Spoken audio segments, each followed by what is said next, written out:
Great. Good morning, everyone. It is a beautiful Wednesday, July 29th, year of our Lord 20 and 26, 9:16 a.m. on my Cordaro Jewelers watch. Broadcasting today from the United States of America. It's the Bob Cordaro Show, and I am he. The United States of America, the place where the brave, like the veterans we will salute today, thanks to John Basiliga and his great Basiliga Hospitality Group. We've lost them this year, but celebrate them today, thanks to John. Like Hank Statura, German, Charles Yost, Berwick, and Kenneth Hall, Northumberland. The United States of America, founded with a certain knowledge and understanding by our amazing, irreplaceable, and profoundly wise founding fathers who knew that government should not be and set about to make sure that it could never be our parent, our guide, our direction, our salvation. Not any of these things. Because government power always means less freedom, less liberty, and less choice. They also knew that government power, because of human nature, should only be a necessary evil designed to protect and organize society because it would be abused. Like Anthony Fauci. The United States of America, the country where, for the first time in human history, freedom was declared by law to be an unalienable right granted to each individual by God. Freedom couldn't be parceled out to groups. It couldn't be controlled by government or government officials because our great American Constitution ensures and codifies freedom of speech, freedom of religion, freedom of association, economic freedom, and even freedom of the press, even if they lie to cover up Fauci's crimes. Now, because they were armed with these freedoms, and only because of that fact, these Americans, a ragtag bunch of immigrants, many of them rejects from around the world, they and their progeny created the richest, most powerful, most culturally diverse and accepting nation ever to grace our planet Earth. America, the only place specifically invented and designed so that every American can live their life in the manner they choose, unlimited by their background, upbringing, race, color, or creed, unhindered by the government or those who would use government to control others for their own comfort, benefit, or power. This Bob Cordaro Show will always be convincingly conservative, lovingly logical, proudly and passionately patriotic, and reliably right. And so, we gavel to order today's meeting of the Club for Common Sense, promising you that our total, immersive, immovable commitment to common sense will provide a sanctuary of sanity to all of you who hearken here for the balance of this singular, extraordinary morning. Somebody texted Anthony Fauci. Dr. Spear and Mengele all in one. Well, here's Anthony Fauci defending himself in front of Rand Paul's committee.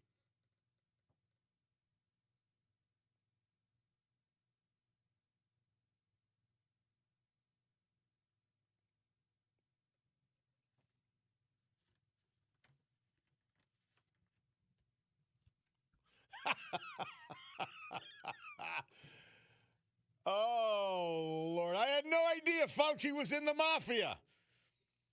I had no idea. My God almighty. And everything that Rand Paul has been saying for 5 years has come to a culmination with this scummy little crumball taking the Fifth Amendment at every question, including a question: is there a red folder in front of you? My word. Hey, what's the old thing we used to say to each other as little kids? Cheaters come to provers. Yeah, I almost never knew what that meant, but I knew what it meant. I didn't think the words were exact enough, but that's another story.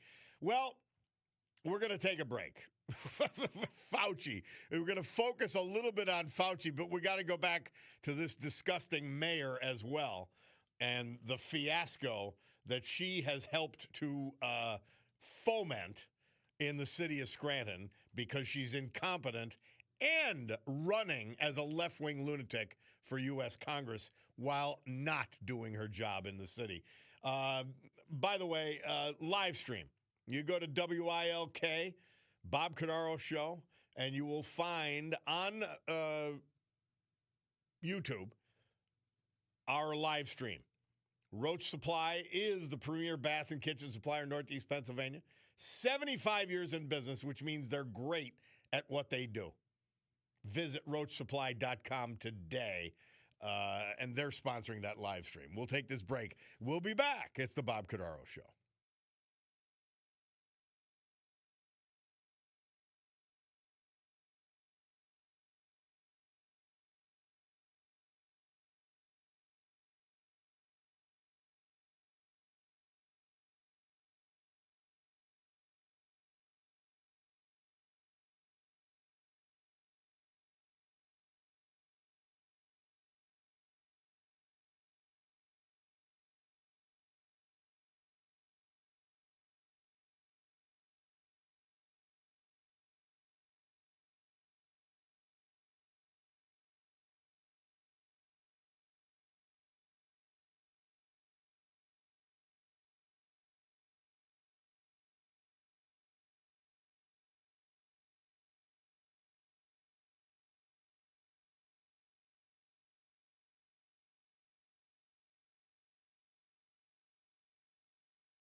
Is this song about?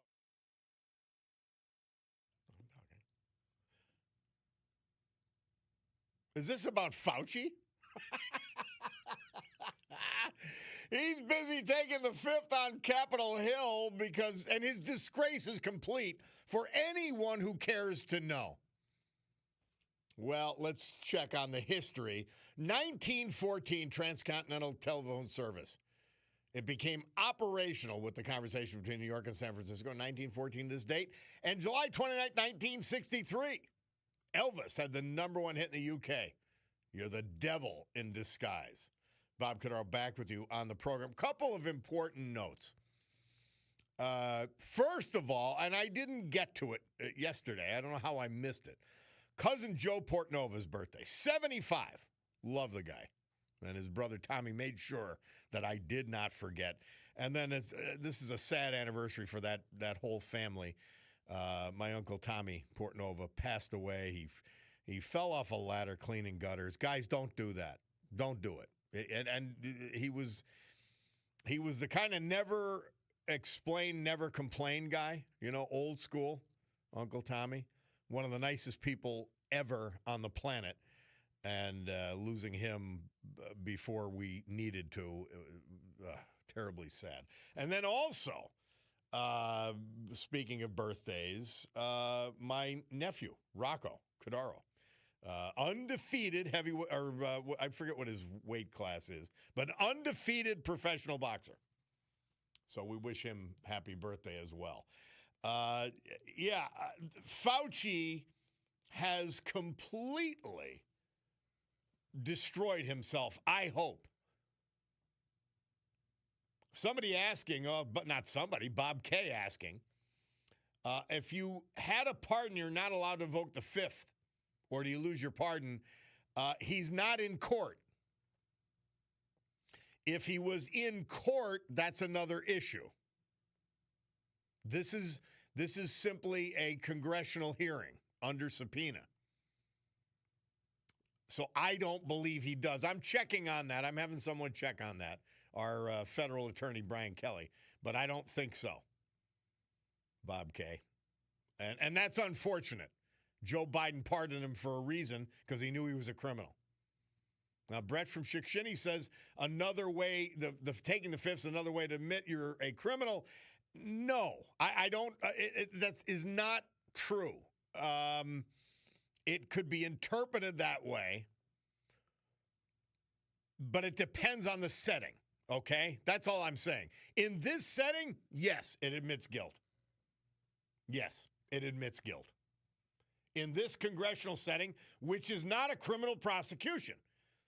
Now, if it was any part of a criminal prosecution and you took the Fifth Amendment, it would simply be a legal strategy and, frankly, a generally smart strategy.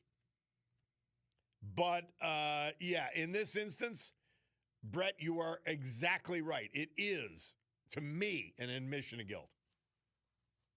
Somebody else, this is an interesting question. Only this audience could come up with this. Since Dr. Fauci was pardoned in the United States, can he be extradited to another country and held responsible for the pandemic results there? That is a fascinating question. It would obviously have to be a country that we had an extradition treaty with. But I love that. Now, that's probably the way to do it. HVAC dude checking in. But yeah, this is something. I'm telling you. Cousin Tommy thanking me for, and you know what? There was talking about my Uncle Tommy Portnova, who we lost on the 29th. This is the anniversary of his passing 35 years ago. One of the genuinely nicest people you would ever want to meet. A huge loss, and it's the family still feels it. We all still feel it. Something. In any event, God bless him. And hope he's praying for us from up there. 9:30 is the time on my Picardo Jewelers watch. That means we need to hear from our sponsors. And then we're going to come back. We've got a Veterans Tribute. We've got the weather. And then we've got to talk about this mayor and her disgraceful response. And we're going to talk about and take on her defenders. We're going to do that. Some of them on the airwaves here at WILK. We're going to take them on and their idiocy as well. We'll take a break. We'll be back. It's the Bob Cordaro Show.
Our Veterans Tribute this hour, as with every hour, this day as with every day, brought to you by our man, John Basiliga.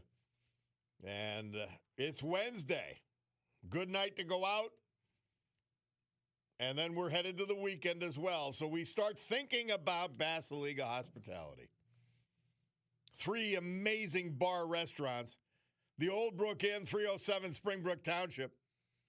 The Far Street Tavern on Far Street in the Great Trips Park section of West Scranton. And the Queen City Tavern right on the main drag in downtown Alphen. 3 completely reimagined bar restaurants with event facilities, great food, great service, great fun. The Basiliga Hospitality Group. Hank Stachura. He was 80. He was from German. We lost him July 10th. He passed away at home surrounded by his family. His wife of 51 years is the former Rochelle Brennan. Hank was born and raised in German, member of the Sacred Heart of Jesus and Mary Church until its closing, and later Christ the King Parish in Archbald. 1963 graduate of St. Rose of Lima High School, Hank was a proud veteran of the Vietnam War. He served in the U.S. Navy from 1966 to 1972 on board the USS Enterprise as a nuclear reactor operator and reactor systems control technician. He was awarded numerous medals for his service, and he later earned both bachelor's and master's degrees from Penn State University. Hank was a well-respected educator and colleague at the Lackawanna County Area Vocational Technical School, later the Career Technology Center. He did this for over 30 years, teaching electronics technology. Were they lucky to have him? One of the school's original union organizers, he later served as president of the American Federation of Teachers. Hank was elected to serve on the school board and served as a school director for Lakeland, where he also served as board president. He also served on the board of the Northeast Intermediate Unit. Longtime member Shoppa Davy VFW Post and the American Legion Post. Active in numerous civic community events and organizations in and around German and Mayfield. Hank was a gift to his family, they say, his community, and his country. There was nothing he couldn't fix, and no problem that was too big for him to solve. Lifelong love of folk music, and enjoyed playing guitar with family and friends. He was known for his quick wit and his ability to bring humor to every situation. Hank leaves behind a lasting legacy. He's also survived, in addition to his wife, by 3 daughters, their spouses, a granddaughter, a sister, numerous nieces and nephews,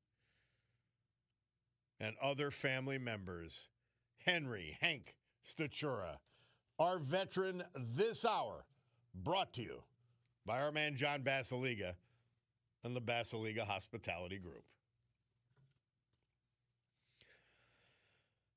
The AccuWeather forecast for Wilkes, Barre, Scranton, PA metro area, brought to you by the great gang at Montage Mountain Resort.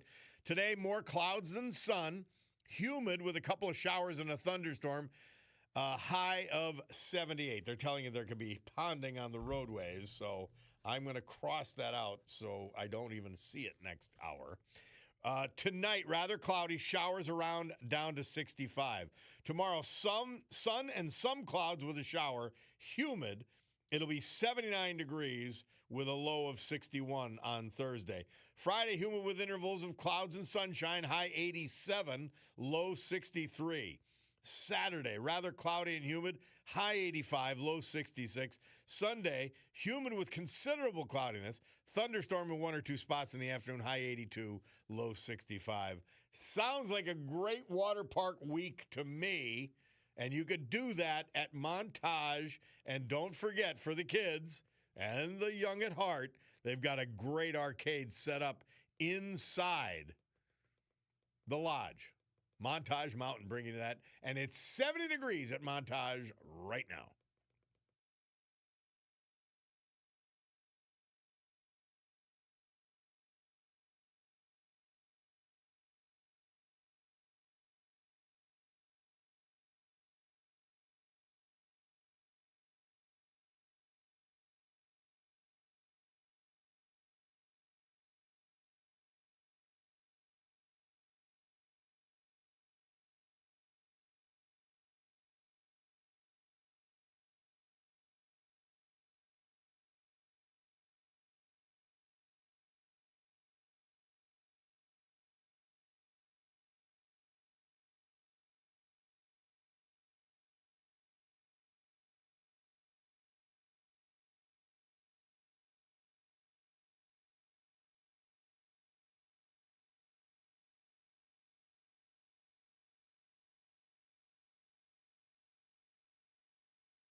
That's the part I wait for. It feels good. Feels good to welcome Tina Morocco, Global Sales Advisor at Sotheby's in Naples, Sotheby's Real Estate. You can reach her at Sotheby's or go right to the source. Tina Morocco, Muracco. That's her own website, tinamorocco.com, or any social media. She's your trusted guide for Florida real estate, specializing in Southwest Florida. And here she is without any further ado. Hi, Tina. How are you today? Hey, Bob. I'm doing well, thanks. How are you?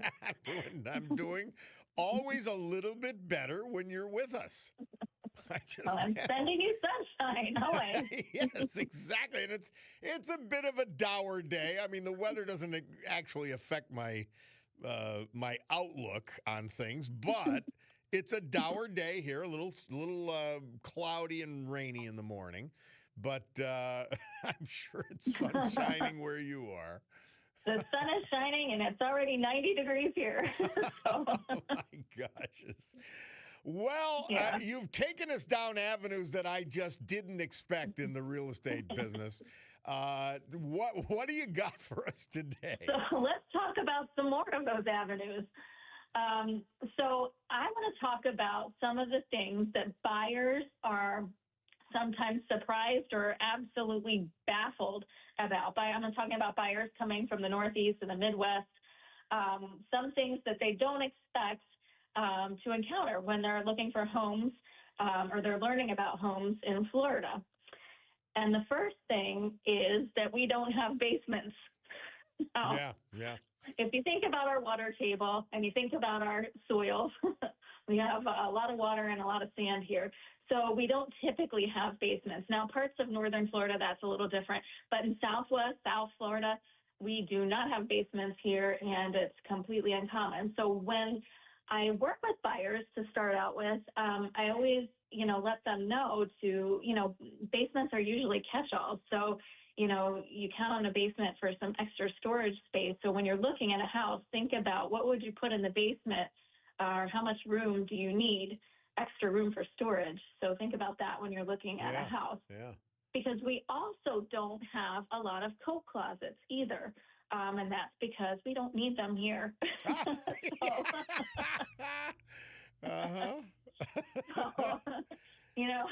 Storage is minimal when you don't need a full suite of winter clothes. So the other thing that is baffling sometimes when we're looking at new construction or even during the home inspection is our attics. We don't have a lot of attic space here either, and there's a couple reasons for that. Our attics don't have the pitch usually as a northeastern home. They're just built differently. That's for, our weather here. But it's also because attic space here, our attics, and I've had inspectors confirm this, in the summertime, they're about 140 degrees. So no use having attic space. Yeah. Anything you would have up there would completely cook. So, so keep in mind that we don't have that extra attic space. The other thing that I think people don't think about is our AC units here. Now, AC units in Florida are running almost every single day, whether that just be to take the humidity out of the house or, to keep it cool. Mm-hmm. So our AC systems do not last as long as Northeastern AC systems or Midwestern AC systems for that matter. Typically it's 10 or 12 years here, and that's it. Yeah. And then you have to get them serviced regularly. We have a lot of buildup in our AC systems because of the humidity. So it's important to get those flushed out by AC contractors, or you can do it yourself, but as long as you're doing it every 6 months. So you need a reputable and a good inspector for the property. 100%. Yeah, and a lot of people ask me, should I even get an inspection? I can just walk around myself. I would 100% recommend an inspector, just because there's things, it's just different here. And when I bought a house in Pennsylvania, it's just very different. It's night and day. The way our buildings are constructed here, we're typically concrete block construction, which in the Northeast is, you really have stick frame, wood frame homes. So that's different. A happy surprise for people from the Northeast who have pools in the Northeast and they come down to Florida and they're asking me about pool maintenance. This is always a happy and shocking surprise. So a lot of people here aren't here full time, so they get pool companies to clean out their pools weekly. The pool services usually come weekly.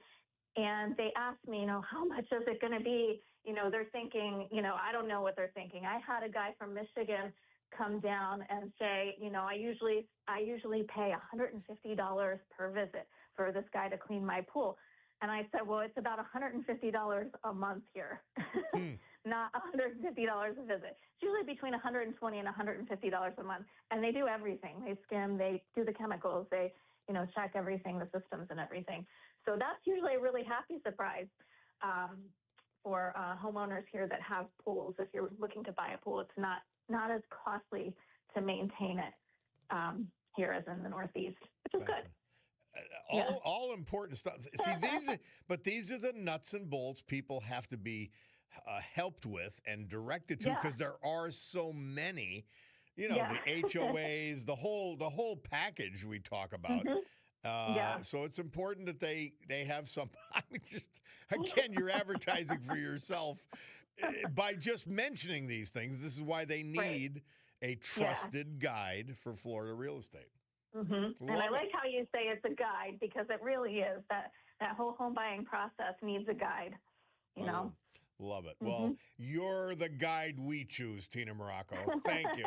Thanks, Bob. All right. Take care. You have a good one. Tina Morocco. You too.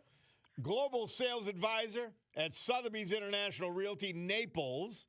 You could reach her at Sotheby's in Naples or go to Tina Morocco, Muracco, TinaMorocco.com or any social media, just Tina Morocco. We'll take a break. We'll be back. It's the Bob Cordaro Show.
This date, 1967, The Doors. They had the #1 hit with Light My Fire. Bob Cordaro back with you on the program.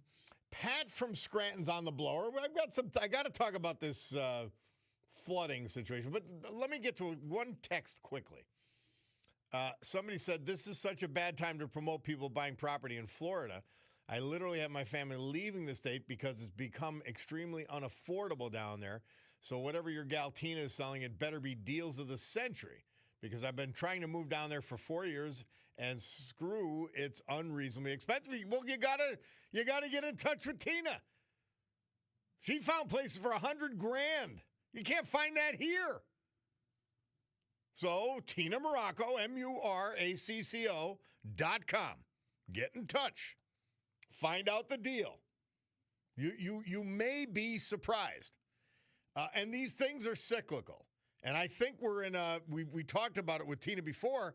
It is a buyer's market right now. So think about it.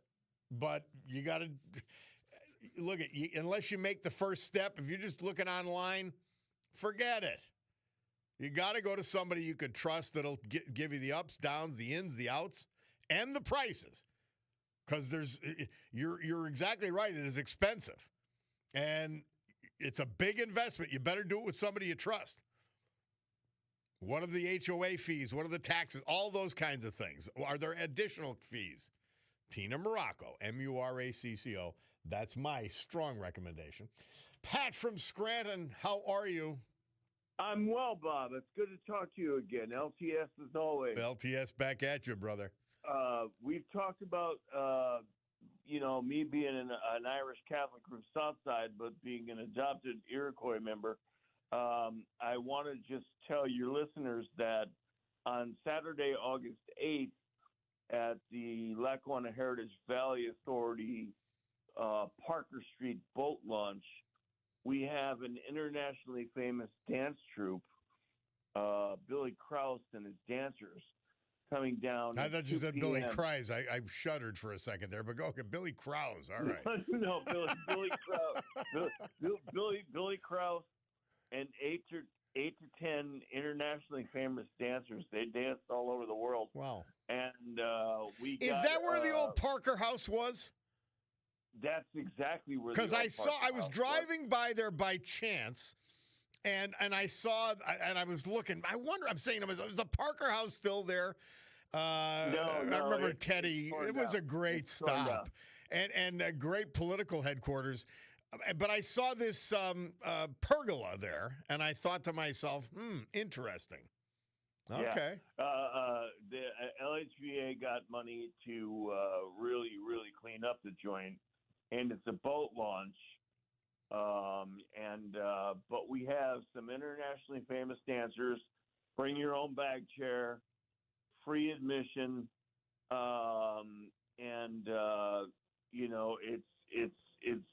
it's meant to celebrate the forgotten founders which you and I have talked about before. Yeah. And so it's a combination of American and American Indian, work together.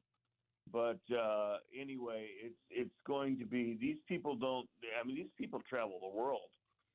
And I was a part of the committee to bring them here. Are they Native Americans, or is it what type of dance? They're Native Americans. They're from the Salamanca, New York, Haudenosaunee Nation, and they're internationally famous. And how neat is that? That is so cool. Yeah. And they'll be in full dress and the whole package, huh? Oh yes, wow. They are the real deal, and it's gonna be cool. And that's what's August 8th. What time? August 8th at 2 p.m. Neat. That's really August really 8th, neat. Saturday, August 8th at 2 p.m. At that boat launch, which is what street? On Parker Street. Parker Street, which is right off Boulevard Avenue there, right? Exactly. Neat. Exactly. So I just wanted to put it out there to your listeners. Bring your own bag chair. Um, bring your own sandwiches, non-alcoholic beverages, and Well, you're losing Billy. me there. I'm kidding. I'll tell you kidding. what, man. Billy Krause and his troupe of 8 to 10 dancers, That's amazing. making a 5-hour drive, are definitely worth the price of admission, which is free. Well, Pat, we've got to go because it's news time. I'm looking at my Bacardo's watch. But call in again about this. Just remind us again, August 8th. That is a great cultural event. I will, Bob. Fantastic. I'm happy you brought it to our attention. Thanks, buddy. Appreciate it, Pat. All right, it is 10 o'clock and change on the Bob Cordaro Show and elsewhere, I suspect. But my Bacardo's watch tells me it's time for Brian Hughes. Let's do the news. We will come back. We've got Rick Bigelow. We're continuing our series on the American Revolution. We cannot forget our founding fathers.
You know it does, baby. And the war is happening in a Senate hearing room right now where Anthony Fauci's taking the fifth and Democrat senators are trying to cover up for him. Sickening. Great good morning, everyone. 10:09 a.m. on my Cordaro Jewelers watch this beautiful Wednesday, July 29, year of our Lord, 2026, here in the great Northeast and elsewhere. This is the Bob Cordaro Show, and I am he. And it's a big day to fight for America, defend our values, and honor, with the help of our man John Basiliga and his great Basiliga Hospitality Group, the brave who have made us and kept us free. People like veterans we've lost this year, but celebrate today, thanks to John, like Hank Stachura, German, Charles Yost, Berwick, and Kenneth Hall of Northumberland. So with history, our amazing founding fathers, and the incomparable Constitution of the United States of America as our guides, let us continue today's battle. Gaveling back to order with an actual gavel and soundboard provided by the Slabjacker.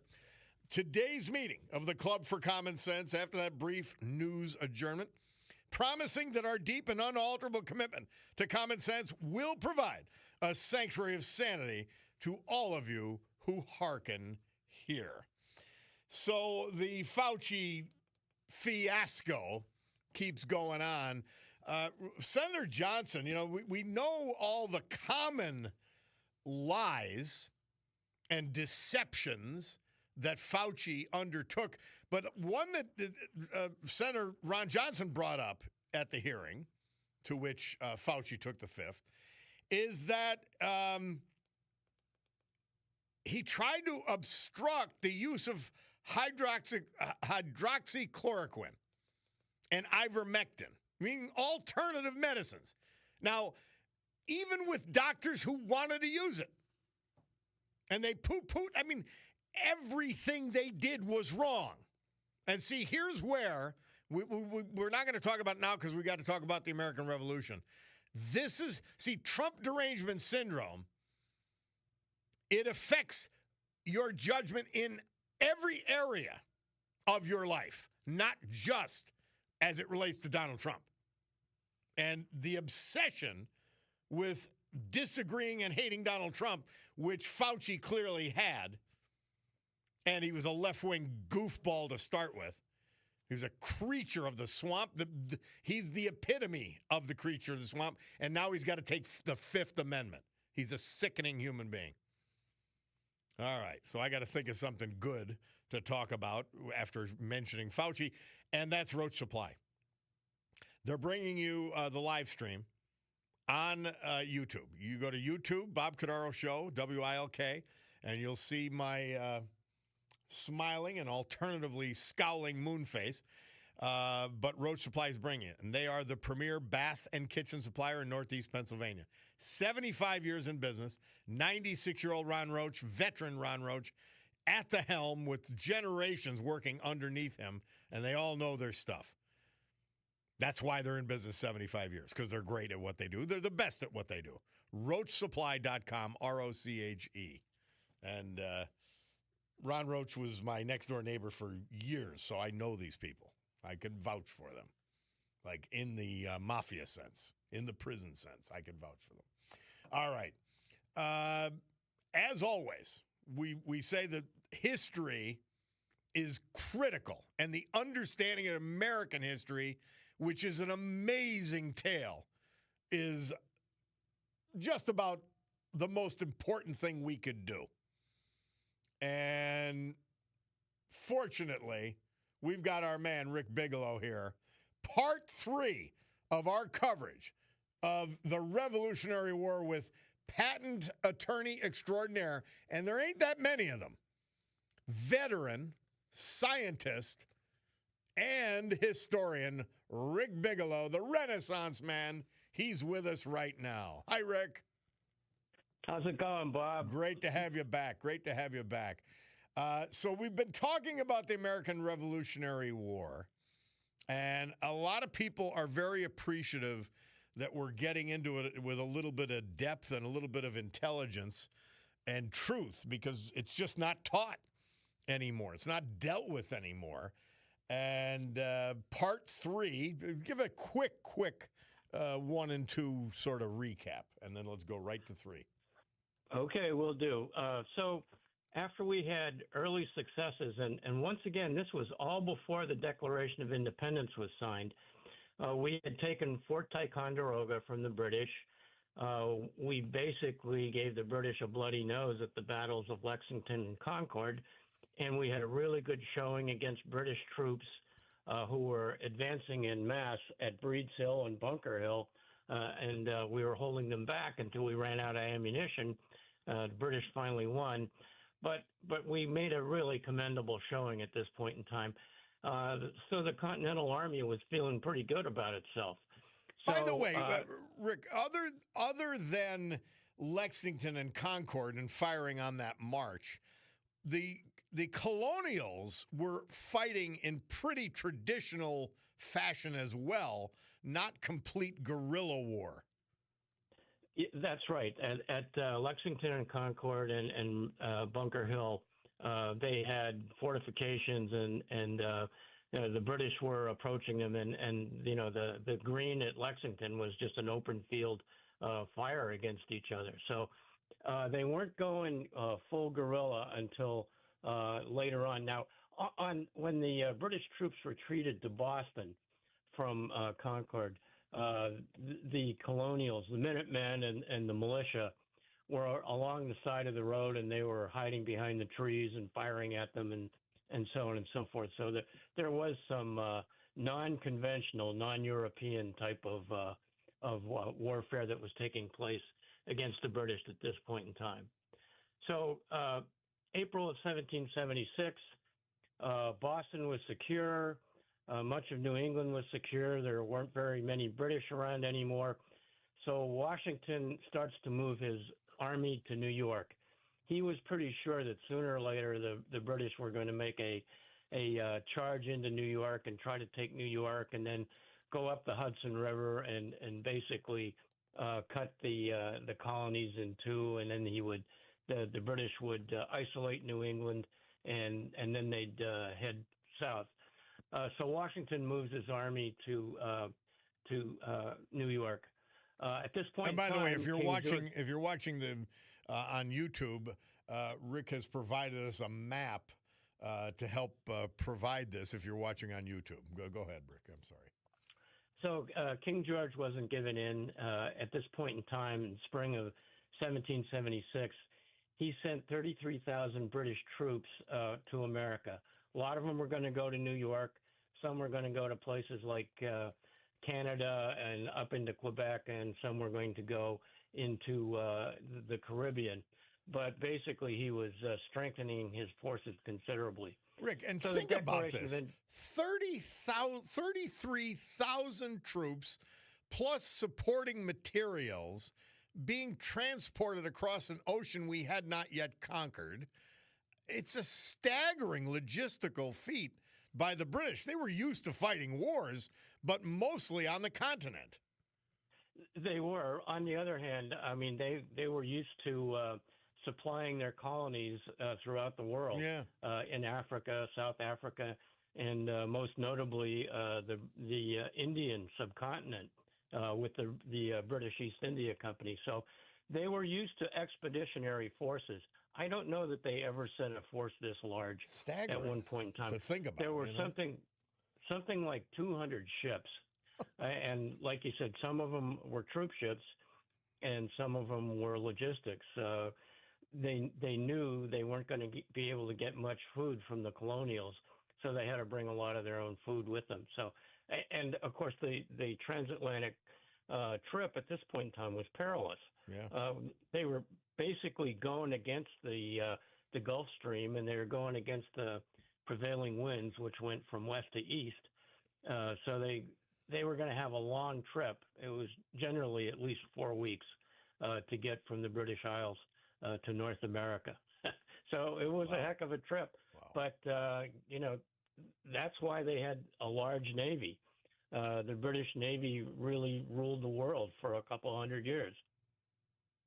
So in the summer of 1776, 130 British warships with about 25,000 troops arrived in New York Harbor, and they encamped on Staten Island. In August of 1776, 15,000 British soldiers crossed lower New York Bay and advanced towards American encampments on Long Island. In quick order, these were better British troops. These were more experienced, more battle-ready troops that King George had sent at this point in time. They quickly took Brooklyn, and the Continental Army withdrew to Manhattan. And they had to do this by boat. There were no bridges at the time. Yeah, and no tolls either. So the Colonials were routed at Kitts Bay and Harlem Heights on Manhattan, and then up in Westchester County at White Plains. Washington finally decided he wanted to hold on to Manhattan, and he got his remaining forces together at Fort Washington at the northernmost point of Manhattan Island, which is roughly at 183rd Street today. Interestingly enough, some 5,000 Hessians were involved in these battles. They were German from the province of Hesse in Germany, and the British had been using German mercenaries for 100 years or so to fight a lot of their battles. Population of the United Kingdom really wasn't that large at this point in time. It was like 15 million or something like that. France was much larger at close to 30, 35 million, so on and so forth. So the British needed to have these Hessians. And of course, King George and his father and his grandfather were all Germans. In fact, his father and grandfather had been born in Germany and were native German speakers. So there was close ties between several of the German provinces and small principalities and so on and so forth, and the British Crown. At this time, Germany was not a united country. There were something like 50 different little principalities and so on that were in Germany and owed some fealty in the past to the Holy Roman Empire. So that's who the Hessians were, and they were used to fighting in Europe, and they were one of the reasons they signed on to come was that they were promised whenever they conquered something they could loot it and plunder it. So they're happy to come. There was a vicious battle at Fort Washington, and it fell, and half the Continental Army was captured at this point in time. So New York was now fully occupied. Complete disaster. It was a disaster, absolutely. And then now, so New York, Manhattan, all that, the things that Washington was trying to do, he's failed. Something that you note is that they use these British prison ships now. Talk to us about that. Yeah. Well, at the Battle of Fort Washington, half the Continental Army was captured. And so the British needed a place to put them. There were only limited jail or prison space on Manhattan or anywhere else on Long Island. So they took some of the ships that had the older ships that they had come over with supplies on them, and they started putting prisoners in them. I don't know how many ships there were, but it's estimated that during the course of the war, and the British held New York for most of the war, over 10,000 Continental troops and militia died in these ships. You know, they just stuck them down in the holds and locked up the holds, and they only had limited fresh air. Wow. They'd feed them once or twice a day, something like that. And so the fact that 10,000 died in the prison ships was pretty bad, considering that during the whole war, only about 8,000 Continental soldiers and militia died in battle. So altogether, 17,000 died from disease, and those in the prison ships mainly died from smallpox and typhus and stuff like that. So, like in most wars up until the 20th century, almost at least half of the fatalities were from disease, and that's why the armies, especially in the 20th century, put such emphasis on cleanliness and attenuating disease and inoculating troops and so on and so forth. So that was a pretty grim story about the prison ships. At this point in time, Washington decided to retreat to New Jersey, and so he took what was left of his forces and proceeded south and eventually into Pennsylvania, finally settling for the winter near a place called McConkey's Ferry, which right now is present-day Washington Crossing, Pennsylvania. One interesting thing about this, the governor of New Jersey at this time was William Franklin, who is the son of Ben Franklin. And unlike his father, he was a steadfast loyalist and was eventually imprisoned by the Continental governments. He and his father never reconciled. He was finally released from prison, and he moved to England, where he lived out the rest of his life. And like I said, he and his father never reconciled. So the arch patriot, Benjamin Franklin, and his governor's son were on different sides of the battle, just like many families in the colonies at that point in time. Rick, we have to take a break. Bob Cordaro on the eponymous program, Rick Bigelow, our guest. Part 3 of our series on the Revolutionary War is our subject. We're going to take this break, hear from our great sponsors, a little of our own history, a little music, and then we'll be back. It's the Bob Cordaro Show.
That's for the Port Nova gang. Sad anniversary today, but Joe's birthday yesterday, and thanks, Tommy, for bringing that to us. And, of course, Cousin Jude, we remember him forever. The Beatles, this date, 1968, began recording their hit, Hey Jude. Abbey Road Studios, London.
Our Veterans Tribute this hour, brought to you by our man John Basiliga and his great Basiliga Hospitality Group.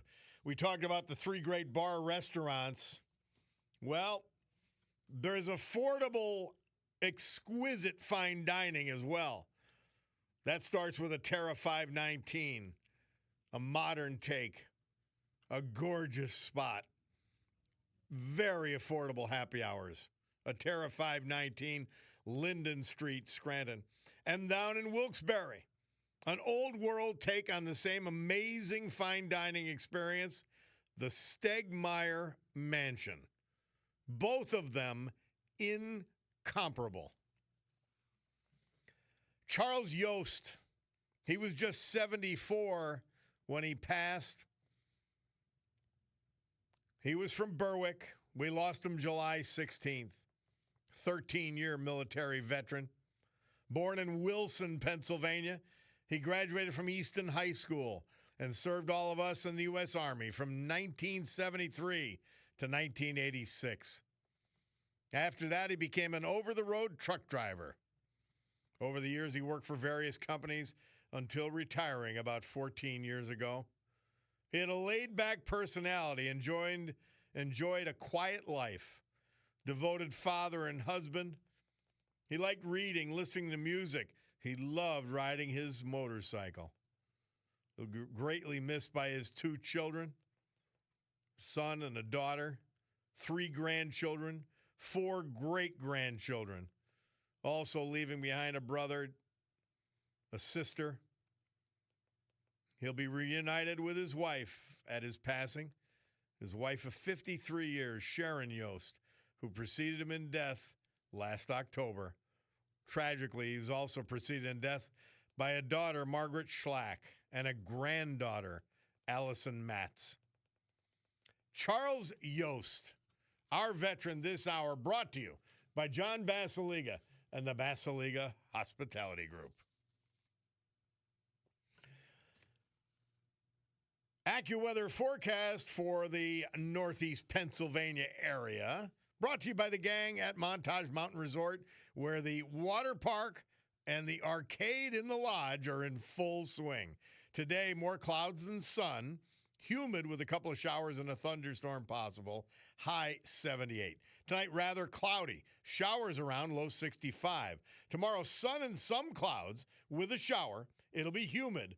High 79, low 61. Sounds like a water park day to me. Friday, another water park day. Humid with intervals of cloud and sunshine. High 87, low 63.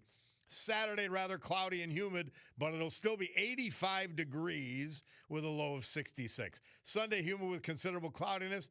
Thunderstorm in 1 or 2 spots in the afternoon. High 82, low 65. And that's your WETA. Brought to you by the great gang at Montage Mountain Resort, where the water park is the happening place, and it's 70 degrees right now.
Na, na, na, na.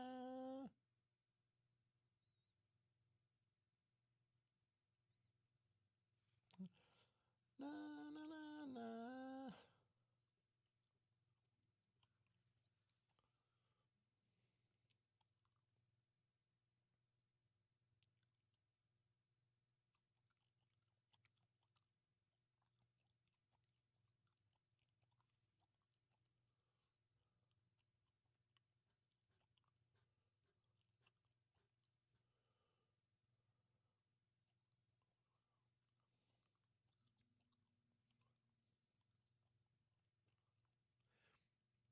Deep Purple, they released their hit Hush in the U.S. This date, 1968. Murph tells us it's so, and that's why we know it is. Roach Supply, premier bath and kitchen supplier in Northeast Pennsylvania, along with their sister company, Chapman Supply in South Abington Township. They are in Honesdale. RoachSupply.com, or their stores in Honesdale, or Chapman Supply in South Abington. ROCHE, RoachSupply.com today. Check them out. It's the most expensive part of the house.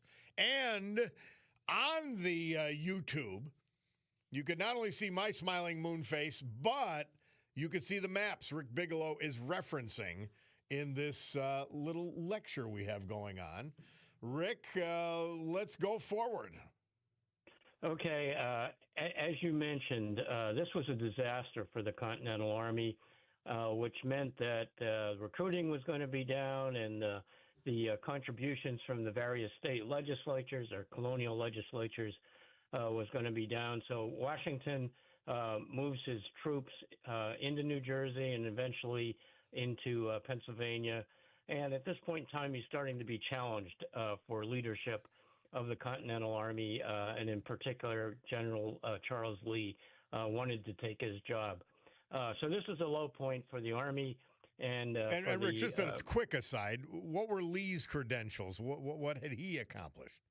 Well, like a lot of the generals, he had actually been an officer in the British Army, and when he came to the colonies, he was made a general in the Continental Army. He had stayed in the colonies after his regiment went back to Britain, and because he had experience in the European wars, they made him a general. I mean, the people who were made generals in the Continental Army, some of them were like 24, 25 years old.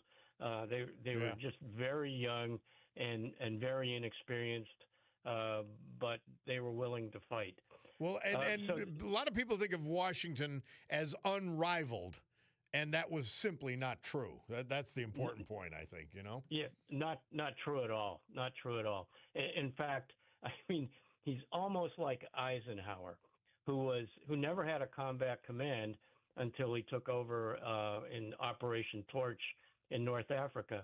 But all throughout World War II, especially the British were after and demeaning Eisenhower because he never commanded troops in combat.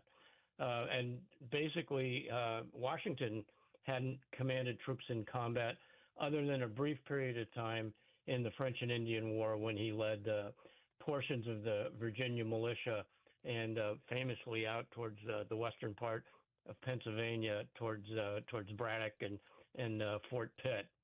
So it's just amazing, the parallels. And what Washington was really good at was holding his army together.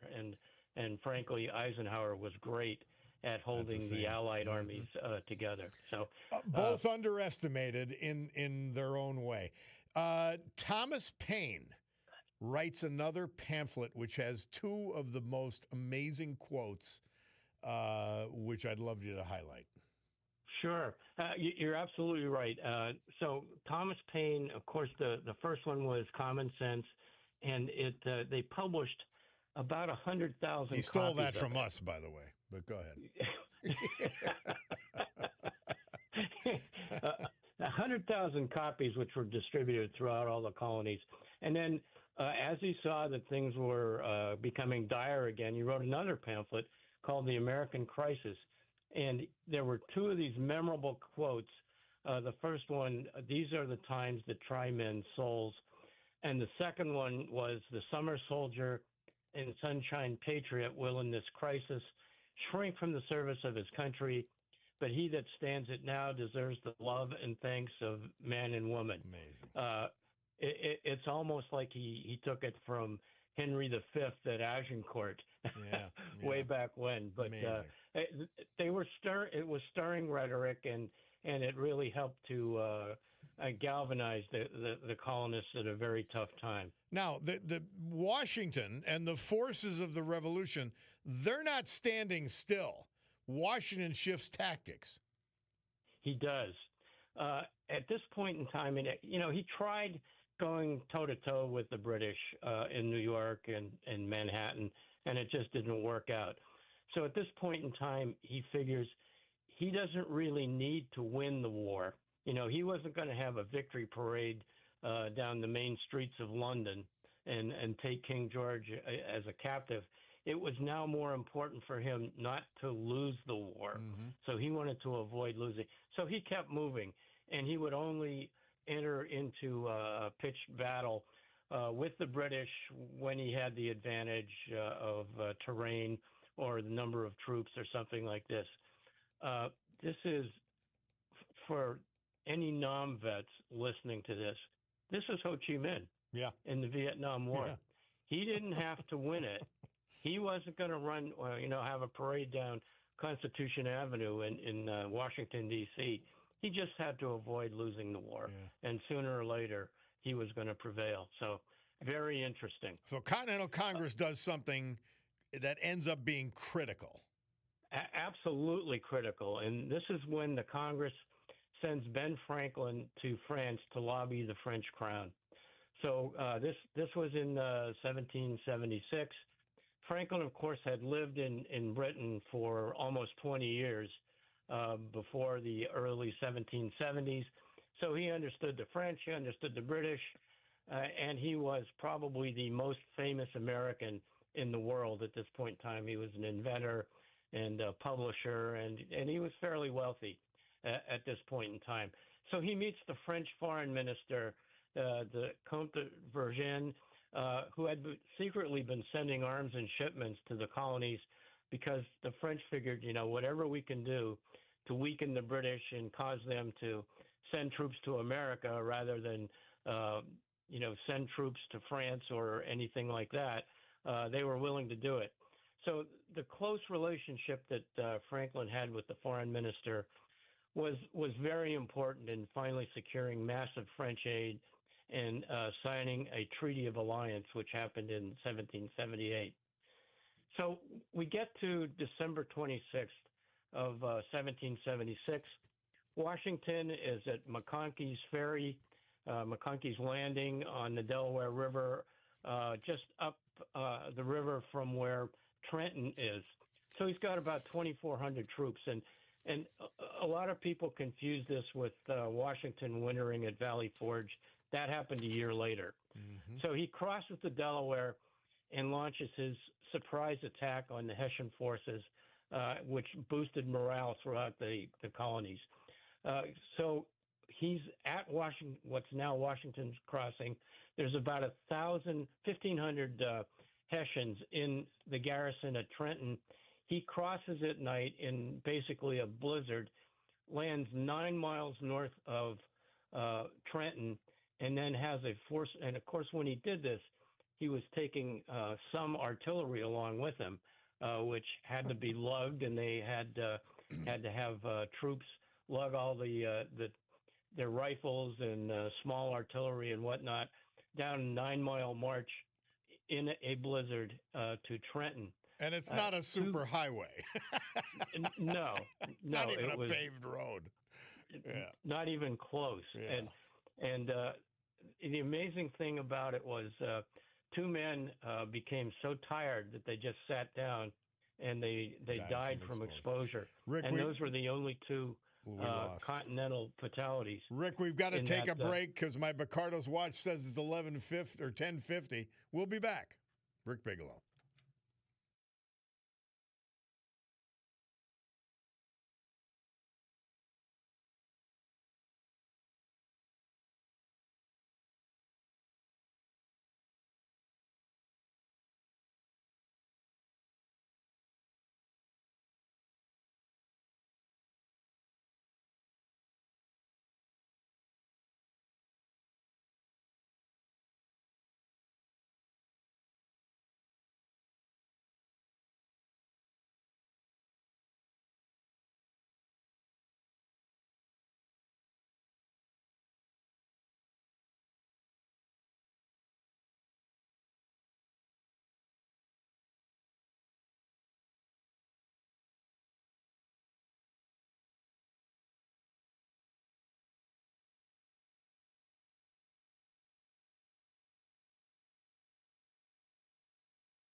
Gilbert O'Sullivan. I love that song.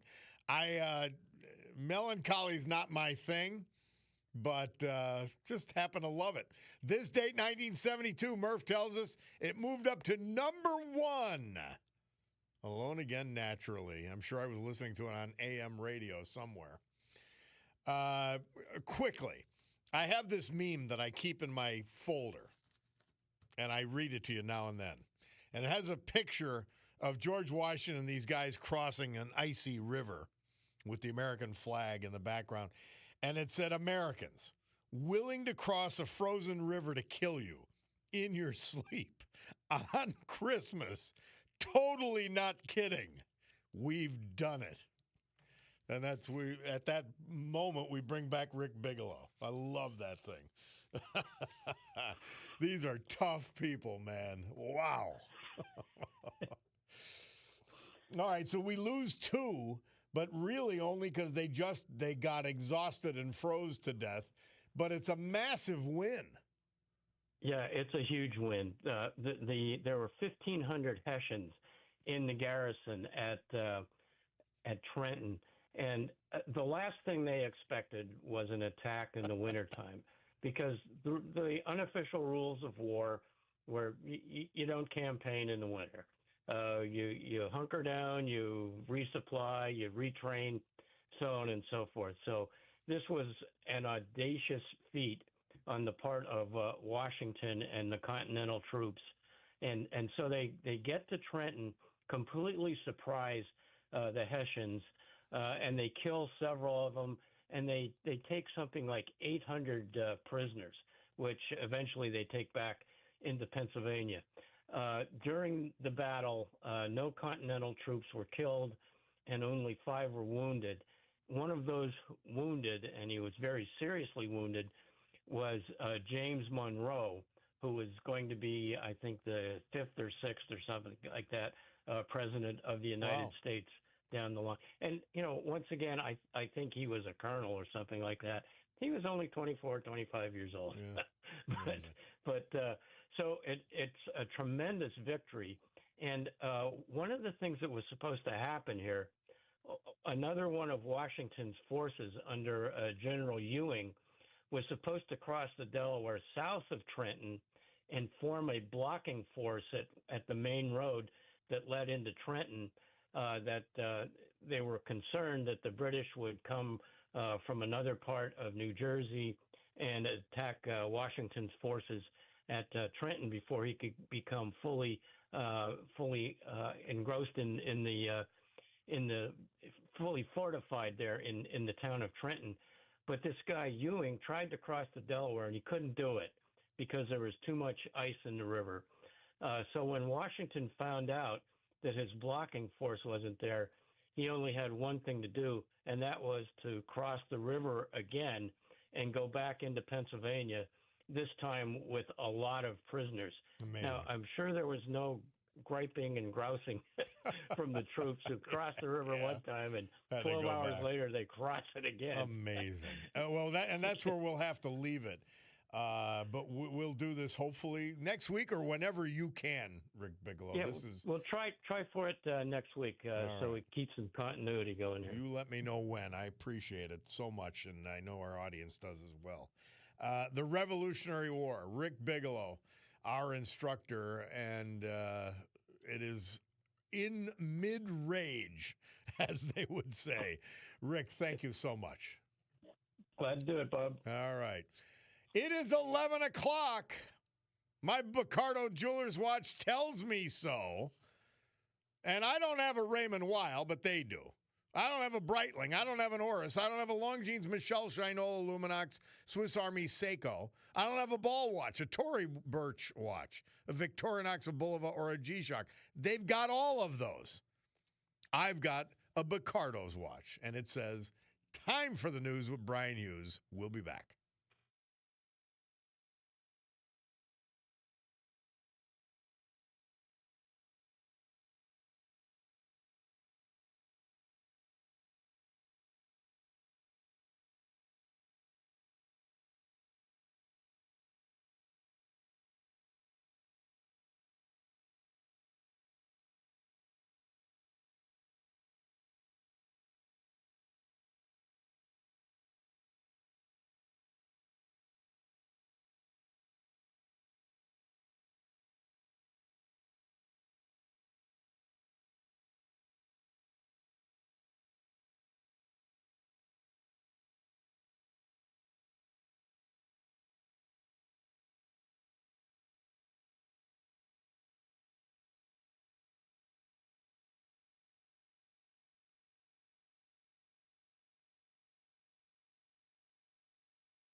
You know it, baby.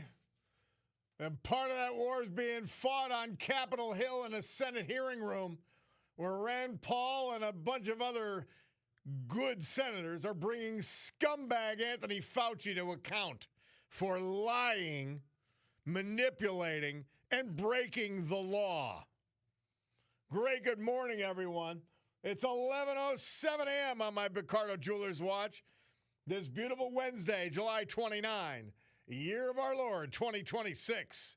This is the Bob Cordaro Show. I am he, and it's a big day to fight for America, defend our values, and honor, with the help of our man John Basiliga and his great Basiliga Hospitality Group, the brave who have made us and kept us free. People like veterans we've lost this year, but celebrate today, thanks to John, like Hank Statura of German, Charles Yost of Berwick, and Kenneth Hall of Northumberland. So with history, our amazing founding fathers, and the incomparable Constitution of the United States of America as our guides, let us continue today's battle, gaveling back to order today's meeting of the Club for Common Sense, promising you that our deep and unalterable commitment to common sense will provide a sanctuary of sanity for all of you who hearken here. So, just a couple of texts. Somebody said, it's funny to hear you say all that about freedom of speech and freedom of the press, and yet you support the only president in my lifetime that would love to stop that. What the hell are you talking about? Seriously. Like, are people that stupid? Seriously. That you fall for lying Democrat lines? Joe Biden and his administration actively and got caught squelching the press, squelching the media. Anthony Fauci, who's sitting up on Capitol Hill, did the same. My God. It's just scary when they have it all upside down, but they keep insisting in the middle of their ignorance. It's stunning. It's scary. Like yesterday, I'm pointing out what a disgrace the mayor of Scranton is, who doesn't want to be the mayor, which is quite obvious, by the way, from her performance. And she's out of town for the second water main break. She was out of town for the first one after she announced a band at the soccer event downtown on the courthouse. Then she's off like a prom dress to raise money with a scumbag sick brain whose sole goal in life is gender mutilation of children. That's his sole goal in life. And he knows that the mayor's on board, so he raised money for her in Ballackinwood. I'm not making this up. I wish I was. So I'm listening to my friend Sue Henry yesterday. And she said, what was the mayor supposed to do? Hand out sandwiches? And I was like, this is so breathtakingly ignorant, I don't even know how to respond. But I responded this way. The mayor is supposed to do during the crisis in a city. You're supposed to be there. That's number one. You're supposed to comfort people who are having a really hard time amidst the crisis. You're supposed to make sure that all city resources are available and coordinated to blunt the impact of the problem. You are supposed to keep City Hall open to handle a crisis in the city. It's just stunning. You're supposed to lead. You cannot lead if you're not even in town. The breathtaking ignorance of what an office holder is supposed to do by the mayor herself, too, by the way, but by her defenders. And see, that's why I said Trump derangement syndrome, it has other after effects. It doesn't come alone. And I'm sandwiched in the morning and after me with people who have Trump derangement syndrome. And it affects judgment on every level, sadly. Now, if she was doing her job, Mayor Cognetti would have already met with the downtown businesses about, number one, her all-hands-on-deck sidewalk project, the walkability project, costing tens of millions of dollars. She would have already met with them as to how it was going to impact their businesses and how we could work our way around it. But she didn't. She just did it. And it's because she wants the sidewalks done by her election for Congress. Disgusting. So she's already disrupted them. I read that poor woman whose business is devastated by the mayor's actions. So she would have already met with the downtown businesses separately and then with the residents separately, and there are thousands, in order to formulate a game plan to help the downtown businesses recover while developing a response and creating a response team for the next crisis. But she didn't do that. So the response was the same. Close City Hall, and I'm out of town. I've talked to business people. I've talked to residents. I've talked to landlords since the last catastrophe. Cognetti has done nothing. The mayor is supposed to lead. City Hall is shut down, closed.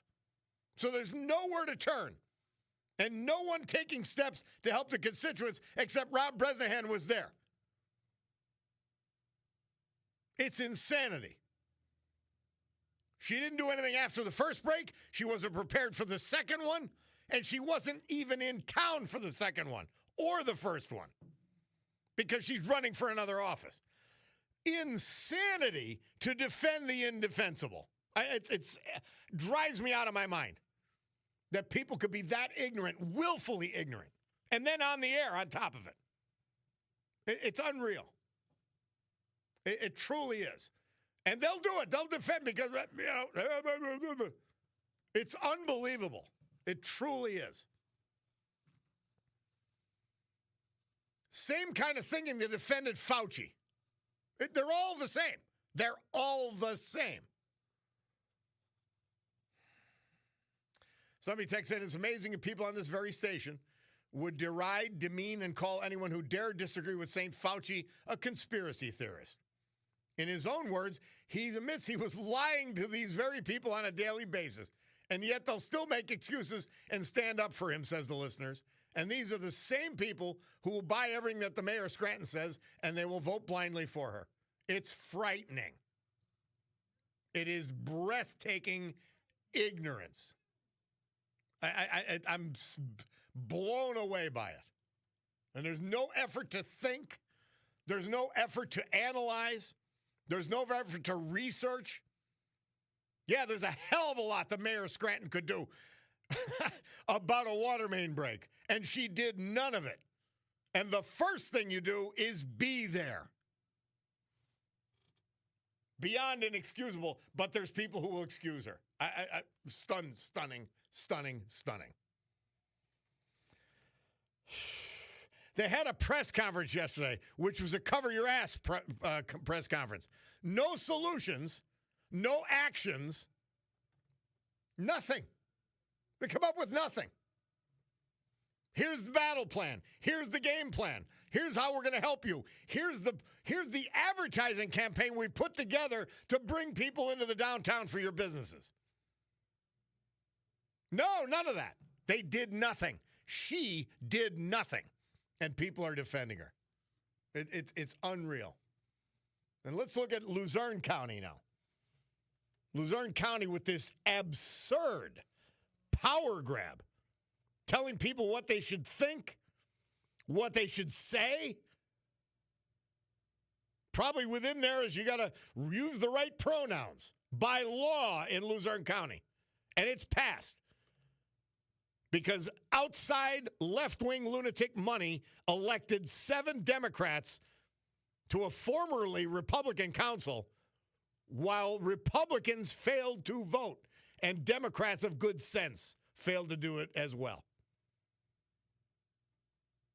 But there's, thank God, a response here.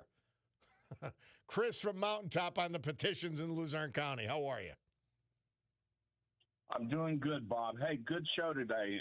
And it's a great day to be an American where freedom of speech is still legal, thanks to AM Talk Radio. and except in Luzerne County right now. Luzerne County, you got to watch out what you say. Absolutely. Yes, some people think that it's okay to make rules and pass laws behind closed doors without the voters' approval. Yeah. And we're doing a final push to get people to come out and sign the petition against that. If you don't believe that men should be in women's restrooms and little girls' restrooms, you need to come out. This is not a gay straight thing. This is a principle thing. And we're going to be at the Tough Tex shopping complex, thanks to Mr. Musto. He's allowing me to use his property. That's at 1325 North River Street this Sunday, August 2nd, from 9 a.m. to 3 p.m. And you can either drive through and sign the petition. You don't even have to get out of your car. Nice. Or you can walk up. We're going to have some hot dogs, some sodas.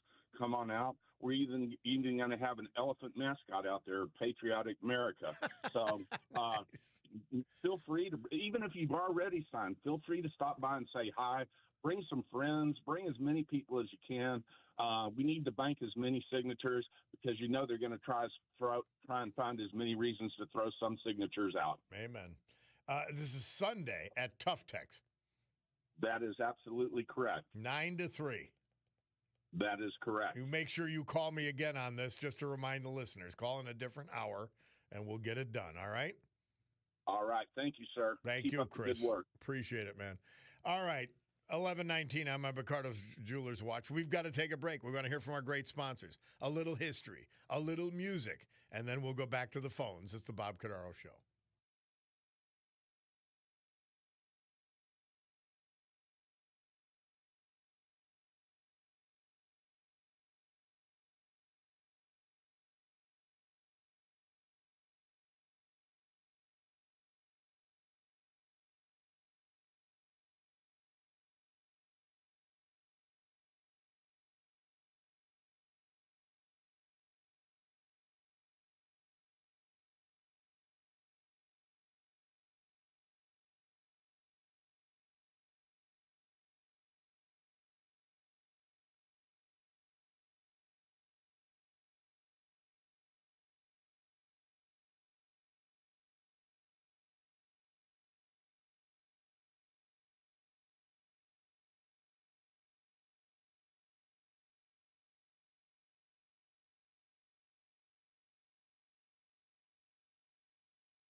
Cornelius Brothers and Sister Rose.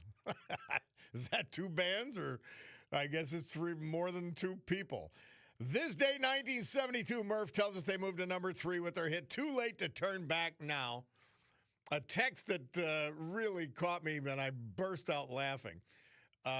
Dear Diary, I wore my nicest suit to the hearing today. I was shocked that they did not comment on it.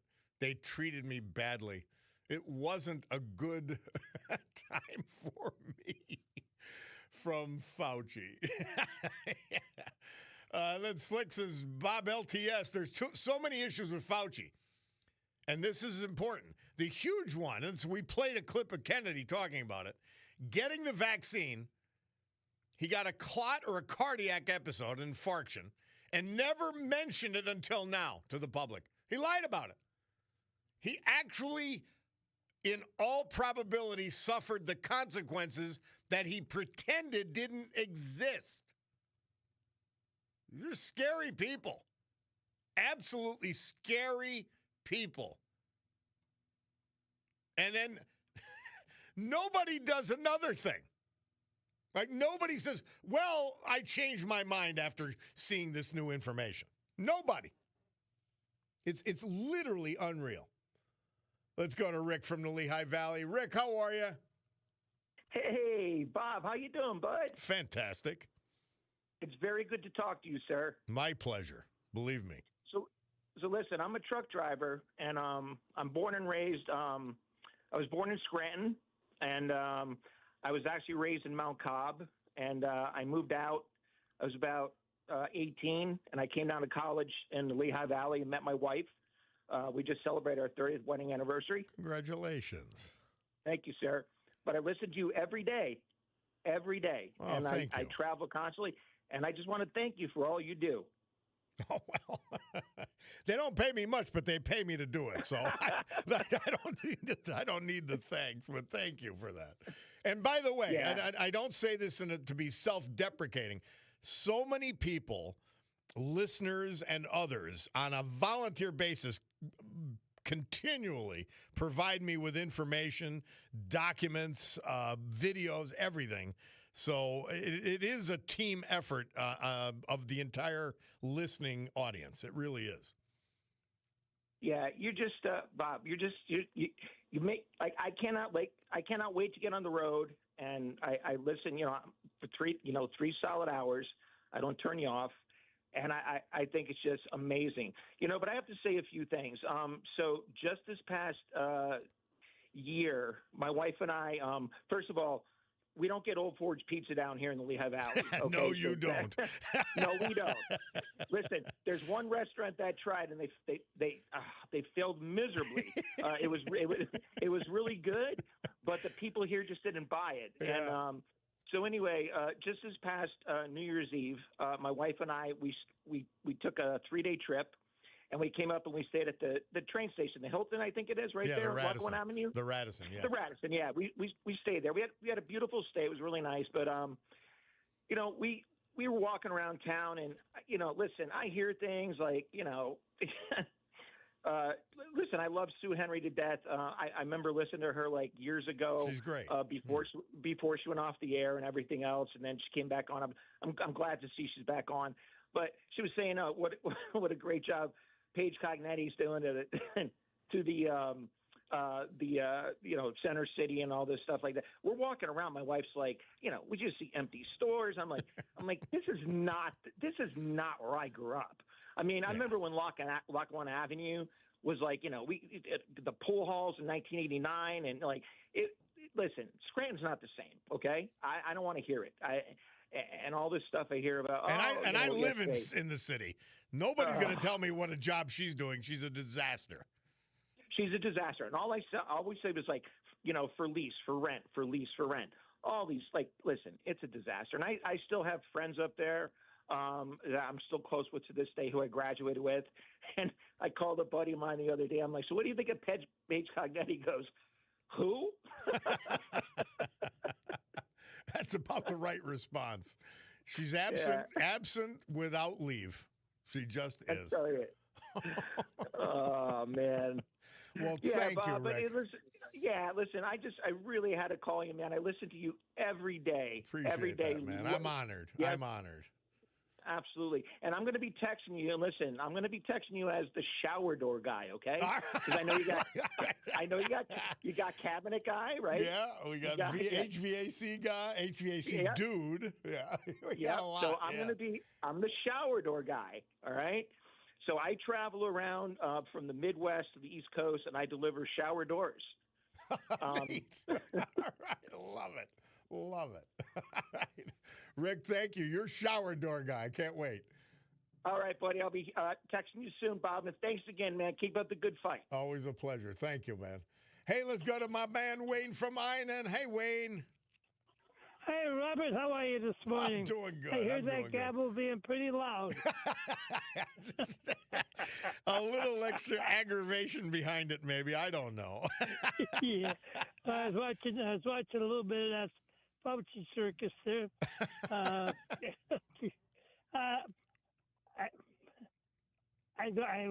Whatever. He should be in jail, as far as I'm concerned. He's a disgrace. And also about Scranton here, okay?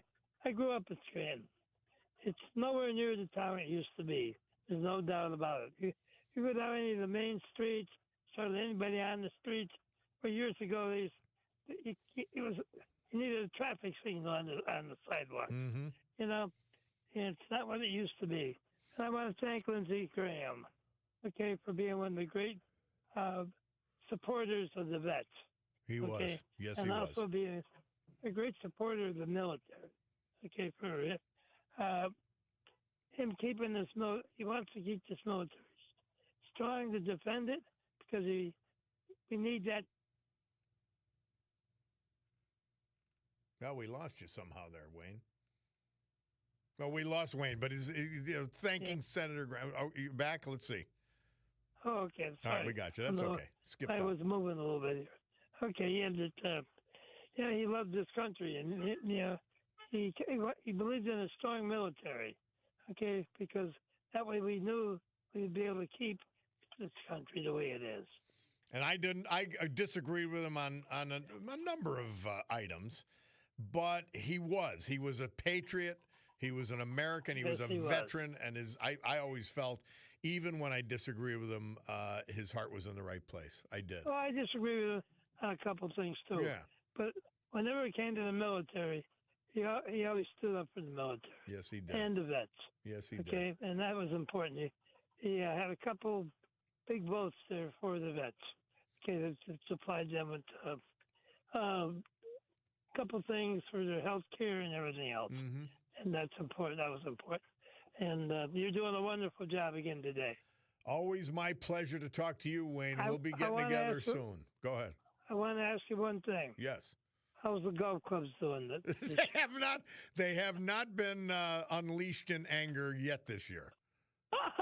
Well, I'll tell you, the best hole I found on the golf course, Bobby, was the 19th hole.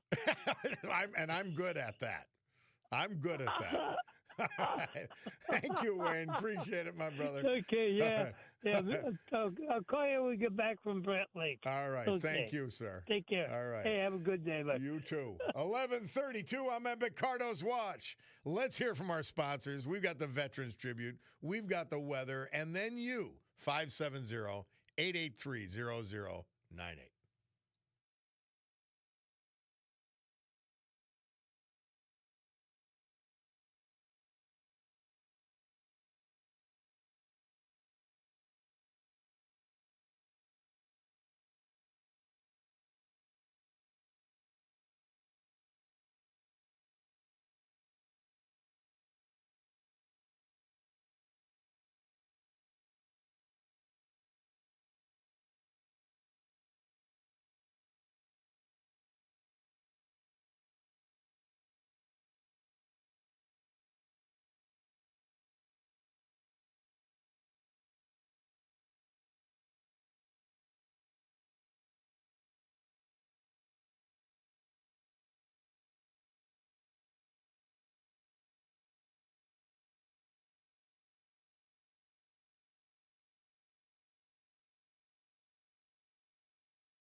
Our Veterans Tribute this hour, as with every hour, this day as with every day, brought to you by our man John Basiliga and his great Basiliga Hospitality Group. 3 great bar restaurants, the Old Brook Inn, Springbrook Township on 307, Far Street Tavern on Far Street, and the Great Trips Park section of West Scranton. The Queen City Tavern, downtown Oliphant. Coming soon, Coney Island Lunch on Lackawanna Avenue, the best in Texas cheeseburgers, Texas wieners, and Reagan's Ice Cream Shop right next door. Fine dining, you got it. Atera 519. Who was it? Slick asking, how the hell do you get to go to... Oh, Cabinet Guy says you must be getting paid well if you go to dinner at the Stegmeyer Mansion. Well, I don't go to the Stegmeyer Mansion weekly because it's a drive, and, you know, I like to have a cocktail. But I've been there enough that I love it, and it's awesome and a great place to hang. And Atera 519 is where I go, and both of them have great economical happy hours. You may not believe it, but you can get all that atmosphere, all that amazing dining experience, couple acts, couple drinks, and you could walk out with your shirt. So there you are, Cabinet Guy. The Basiliga Hospitality Group. Kenneth Hall. Man, he was only 58. 30-year firefighter. He was from Northumberland. We lost him July 22nd. Born in Kelly Township, Union County, he resided in Northumberland for 26 years. He proudly served his country by serving in the U.S. Army. He was employed as a truck driver for the Watsontown Trucking Company for many years. I see their trucks all the time, and one of my buddies used to work there. Ken was a firefighter for more than 30 years, dedicating 26 of those to the Point Township Fire Company in Northumberland. Member of the Danville American Legion Post 40, and he was a Danville fire policeman. He was also a former Freemason. He loved fishing, the beach, and hanging with his buddy Cameron. Surviving, his wife Robin, who they would have celebrated 20 years of wedded bliss August 5th. 3 stepchildren, 17 step-grandchildren. Kenneth Hall, our great veteran this hour, brought to you by John Basiliga and the Basiliga Hospitality Group. Forecast for the Northeast Pennsylvania area by AccuWeather, and it is all brought to you by our friends at Montage Mountain Resort, where they're in full summer mode with a great water park, an amazing arcade in the lodge, and just great times for all. Today, more clouds than sun, humid with a couple of showers, maybe a thunderstorm, high 78. Tonight, rather cloudy, showers around 65 degrees. Tomorrow, sun and some clouds with a shower, humid, high 79, low 61. Friday, humid with intervals of clouds and sunshine, high 87, low 63. Saturday, rather cloudy and humid, high of 85, low of 66. Sunday, humid with considerable cloudiness, a thunderstorm in 1 or 2 spots in the afternoon, high 82, low 65. And that's your weather, brought to you by the great gang at Montage Mountain Resort, where it is 72 degrees at the water park right now.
The Hollies. Murph tells us this date, 1972, they moved into the top 10 charts at number 10 with their 17th hit, Long Cool Woman in a Black Dress. Bob Cordaro back with you on the program, and we're firing away. And July 28th, St. Teresa, Mother Teresa. She says, prayer is necessary as air to breathe, as necessary as the blood in our bodies, as necessary as anything. We think so many things are necessary, but we are wrong. We have been deceived, and we deceive ourselves. So few things are necessary, but prayer is one of them. St. Teresa for July 29th. Thank you, Mary Regina, as always. And she asked for prayers for her niece, Alexandra, who had high blood pressure and had to be admitted in the hospital. She had her baby a week ago. Well, we will pray for her and the baby, of course. Let's go right to the blower, Jim from Harding. Jim, how are you, brother? Pretty good. I was watching that, Fauci deal. I couldn't help but laugh. What a I was disgrace. telling my friend yesterday, I said my friend, he's going to take a fifth. And what got me, I know this is planned. That one lawyer come in, he wasn't supposed to sit up front. He kept running his mouth. Rand Paul warned him over and over, and then he had him kicked out. The fake news is going to run with that. I have a feeling that was staged. Sure. Of course. And all. It's all they have, all the Democrats, the left-wing idiots, they've got performative effort. That's it. They perform. Yeah. They don't do anything. They don't support anything that makes any sense, so they perform. And that's what Fauci did today, although he made a complete ass of himself. And then all the Democrats, when they get up there, blaming Trump for the uptick in measles, that parasite, and everything else. They can't win on policy, so their words are based on clever deception. You get a lot of stupid people out there that, look at what's going on in Minnesota, trans dolls. You heard about that. Yeah. You're going to have a 4-year-old, you're going to give her a paper trans doll. Are you kidding me?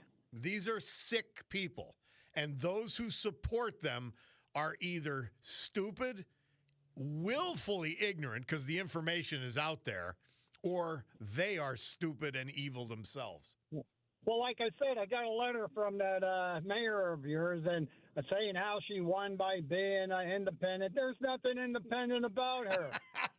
She follows the money.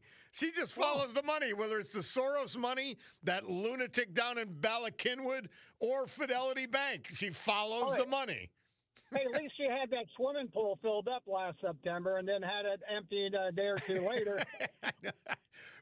Yeah, the only pool opening in history where everyone had to wear parkas. Yeah, ain't that sad? Hey, you have a good day. All right, man. Always a pleasure. Hey, we got to take a break. It's 11:44 on my Bacardo's watch. Let's hear from our great sponsors, and then we'll be back. It's the Bob Cordaro Show.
Thanks, Gerard, and thanks, Frank.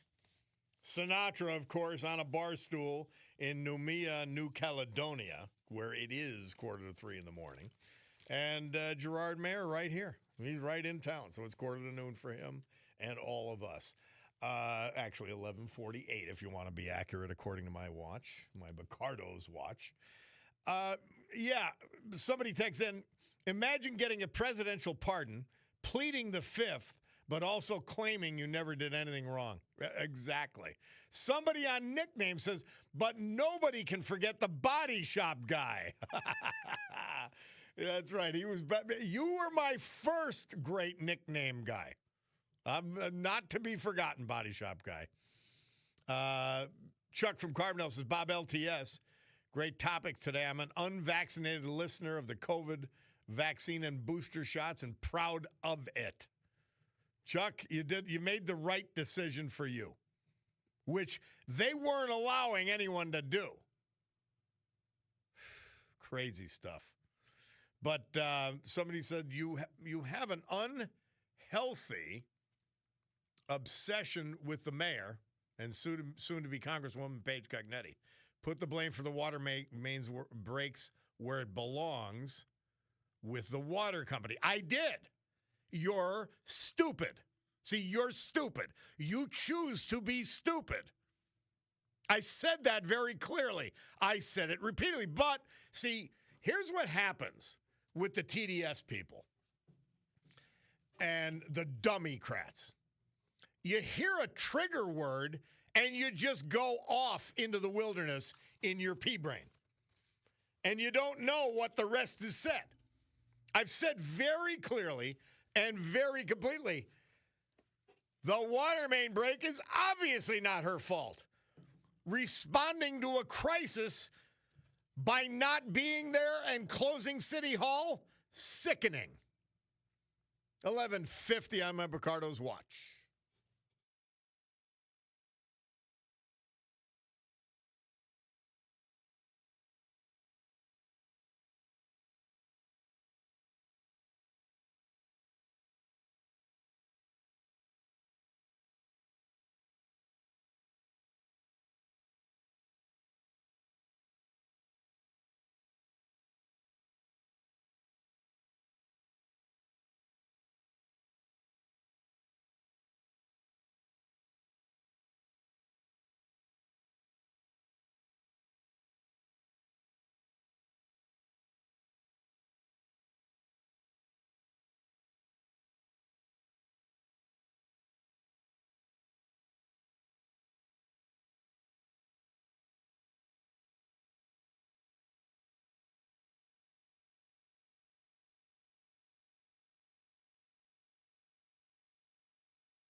Prince Charles sang this song, but it wasn't to Princess Diana. It was to Camilla Bowles.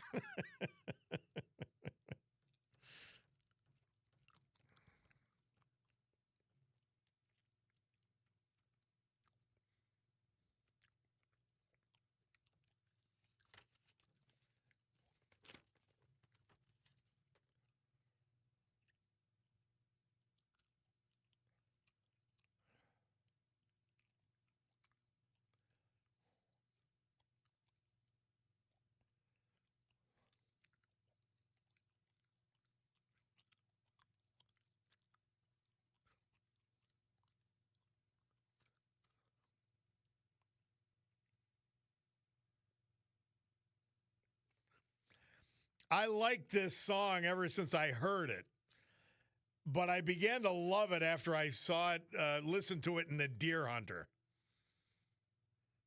This date, 1967, Murph tells us, Frankie Valli moved up to number 4 with his solo hit.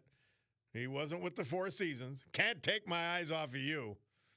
Fantastic. And we're going to finish with Bob Seger, who moved up to number 7 with his hit, Still the Same. Murph tells us this date, 1978, as we wrap it up. Good stuff. Bunch of you, and by the way, back to this, I'm obsessed with phoniness. I'm obsessed with incompetence, and I'm obsessed with liars. And Paige Cognetti is all of those.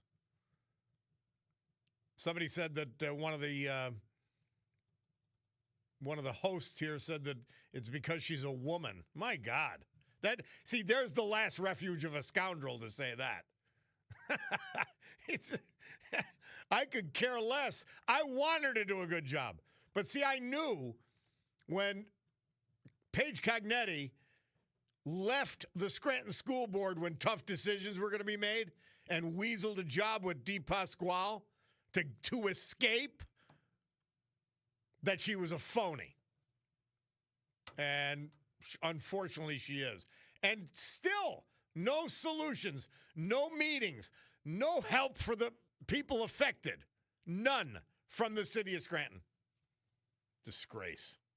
Well, right in tune with Fauci and all the other people. And I got to tell you, and I have a sometimes complicated thoughts on Trump. He aggravates me almost as much as with his mouth, almost as much as his policies please me. But when he says something, and when he calls somebody out, he's got a great phony detector. And he's called the media out. He's called people like Fauci out. And now Fauci, the pardoned one by disgraceful Joe Biden, has gone into ignominy because he had to take the fifth 111 times today. Josh Hawley, who, by the way, looked like he was sitting in a windstorm with his hair, but Josh Hawley asked him what day it is, and Fauci took the fifth. Need we say more? By the way, Still the Same by Bob Seger. It was number 7. This date, 1978, Murph tells us. And so we close with that. Hey, the Sue Henry Show is next. There may be more excuses for the mayor, so stay tuned. Rob O'Donnell after that. But for now, it's noon on my Picardo Jewelers watch, which means I must say adios and gavel to a close. Today's meeting of the Club for Common Sense, hoping that with the help of God, we'll be back here tomorrow morning to do it again. Have a great afternoon, guys.